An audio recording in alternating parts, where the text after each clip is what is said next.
Friends, आज हम इस वीडियो में जानेंगे how to become a IAS officer, कि आप एक आईएएस ऑफिसर कैसे बन सकते हैं। इसके बारे में आज हम इस वीडियो में जानेंगे। सबसे पहले ये देख लेते हैं कि किस किस पॉइंट पर आज मैं आपको इस वीडियो में क्लियर करने वाला हूँ। सबसे पहले हम देख लेते हैं कि आईएएस ऑफिसर होता कौन है।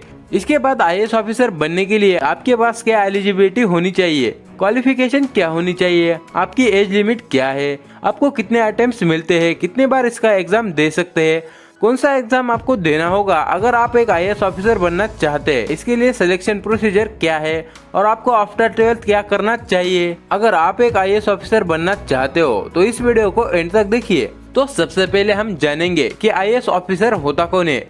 आईएएस का फुल फॉर्म क्या होता है। आईएएस का full form Indian administrative service होता है। अगर आप आईएएस ऑफिसर बनना चाहते हो तो इसके लिए हर साल यूपीएससी के द्वारा सिविल सर्विस एग्जाम कंडक्ट किया जाता है और ये जो एग्जाम है वो आईएएस, आईपीएस, आईएफएस या आईआरएस लेवल की जो भर्ती होती है उनके लिए ये एग्जाम कंडक्ट किए जाते हैं। यूपीएससी के द्वारा आईएएस इंडिया की टॉप गवर्नमेंट जॉब है। हर कोई एक आईएएस ऑफिसर बनना चाहता है। हर एक स्टूडेंट का सपना होता है आईएएस ऑफिसर बनना। आईएएस ऑफिसर क्या होता है, इसकी पोस्ट क्या है, किस पोस्ट पर रहते हैं, तो यह डिस्ट्रिक्ट मैनेजर रहते हैं या कलेक्टर, कमिश्नर, जॉइंट सेक्रेटरी, मंत्रियों के अंडर सेक्रेटरी, डिप्टी सेक्रेटरी, ये जो पोस्ट है वो आईएएस ऑफिसर की ही होती है। अब हम जानते हैं आईएएस ऑफिसर बनने के लिए क्या एलिजिबिलिटी चाहिए। अगर आप एक आईएएस ऑफिसर बनना चाहते हो तो इसके लिए आपको भारतीय नागरिक होना जरूरी है। आईएएस एंड आईपीएस ऑफिसर बनने के लिए आपका इंडियन सिटीजन होना जरूरी है। साथ ही आपकी क्वालिफिकेशन देखे तो क्वालिफिकेशन में आपका ग्रेजुएशन कंप्लीट होना जरूरी है। ये जो भर्तियाँ की जाती है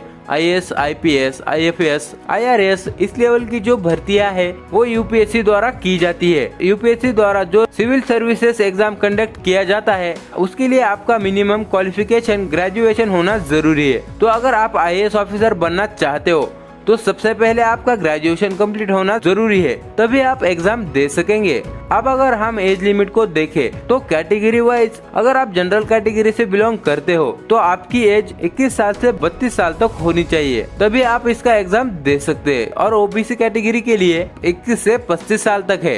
एंड एससी एसटी कास्ट से अगर आप बिलोंग करते हो तो आप 21 से 37 साल तक इसका एग्जाम दे सकते हैं। अब हम जानेंगे कि आपको कौन सा एग्जाम देना होता है। यूपीएससी द्वारा सिविल सर्विस एग्जाम कंडक्ट किया जाता है। अगर आप आईएएस ऑफिसर बनना चाहते हो तो आपको ये एग्जाम देना होगा। सिविल सर्विस एग्जाम जो रहता है वो यूपीएससी के द्वारा कंडक्ट किया जाता है। उसका जो सिलेक्शन प्रोसीजर है वो 3 स्टेप में रहता है, pair exam, main exam and interview. ये हम सभी जानते हैं। जो आईपीएस, आईएफएस, आईआरएस बनने के लिए आपको इन 3 स्टेप से गुजरना होता है। इसके बाद ट्रेनिंग दी जाती है। यहाँ पर हम पेयर एग्जाम को देखते हैं। इसमें 2 पेपर होते हैं जिसमें आपका एक जनरल स्टडी का रहेगा, एक रहेगा आपका स्टैड। आपका क्वालिफिकेशन रहता है जिसमें 80 क्वेश्चंस आते हैं। इसके मार्क्स आपके ऐड नहीं होते मेंस के लिए, लेकिन जो जनरल स्टडी का पेपर है उसमें 100 क्वेश्चंस रहेंगे और इसके आपके मार्क्स काउंट किए जाएंगे। इसी के बेस पर आप आगे मेंस एग्जाम दे सकेंगे। अब हम देखते हैं मेंस एग्जाम में टोटल 9 पेपर होते हैं और टोटल 9 पेपर में से 2 जो पेपर रहेंगे वो लैंग्वेज के पेपर रहते हैं, जिसमें एक इंग्लिश का रहता है और दूसरा जो आपकी लोकल लैंग्वेज है उसका रहता है। ये जो 2 पेपर है ये सभी क्वालिफाइड रहते हैं। इसके मार्क्स ऐड नहीं होते, लेकिन बाकी के जो पेपर होते हैं उनके मार्क्स ऐड होते हैं। जैसे कि उसमें एक एसे रहता है, 4 पेपर आपके जनरल स्टडी के रहते हैं और 2 आपके ऑप्शनल रहते हैं। इस तरह से आपको टोटल 9 पेपर देने होते हैं। उसके बाद इंटरव्यू होता है। मेरिट जो आपकी तैयार की जाती है वो मेन एंड इंटरव्यू के जो मार्क्स रहेंगे उसके बेस पर आपकी मेरिट तैयार की जाती है। अब हम यहाँ पर जानेंगे अटेम्प्ट्स कितने रहते हैं, कितनी बार आप ये एग्जाम दे सकते हैं। अगर आप जनरल कैटेगरी से बिलोंग करते हैं तो आप 6 बार इसका एग्जाम दे सकते हैं। सेकंड ओबीसी के लिए 9 अटेम्प्ट्स रहते हैं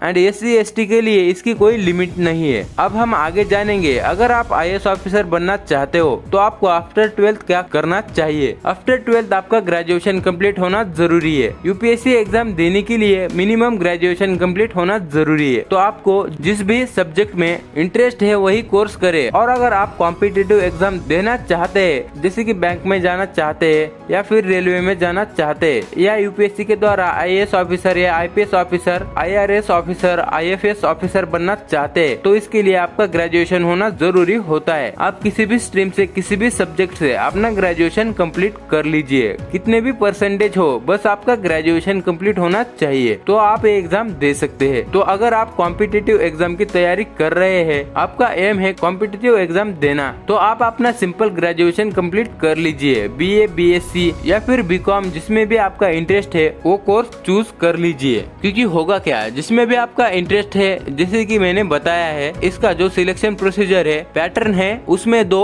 ऑप्शनल पेपर रहते हैं। जिसमें भी आपका इंटरेस्ट है आप उसे चूज कर सकते हैं। तो आप 9, 10 से ही उस सब्जेक्ट में जिसमें भी आपको इंटरेस्ट है, आप 11, 12 करने के बाद आप अपना ग्रेजुएशन उस सब्जेक्ट से कंप्लीट कीजिए और उसके साथ ही आप अपने कंपटीशन की तैयारी भी कर सकते हैं। अगर आप इसकी कोचिंग लेना चाहते हो तो कोचिंग भी ले सकते हैं। आप अगर ज्यादा खर्चा नहीं करना चाहते तो मेरा ये सजेशन रहेगा, आप 1 साल का कोचिंग कर लीजिए। उसके साथ ही उसका जो मेन टॉपिक रहता है करंट अफेयर्स से इसमें क्वेश्चंस किए जाते हैं। तो करंट अफेयर्स के लिए आप न्यूज देखिए, न्यूज़पेपर पढ़िए, नोट्स आपके पास रहेंगे, उसकी स्टडी कीजिए। कुछ मैगजीन्स आती है, न्यूज़पेपर है, उसके साथ ही आप आपके करंट अफेयर्स को स्ट्रॉन्ग कीजिए। आप इसके लिए कोचिंग ले सकते हैं और ये कोचिंग आप ग्रेजुएशन करने के साथ साथ भी कर सकते हैं। सो फ्रेंड्स, ये थी जानकारी IAS ऑफिसर बनने के बारे में कि आप किस तरह से एक IAS ऑफिसर बन सकते हैं।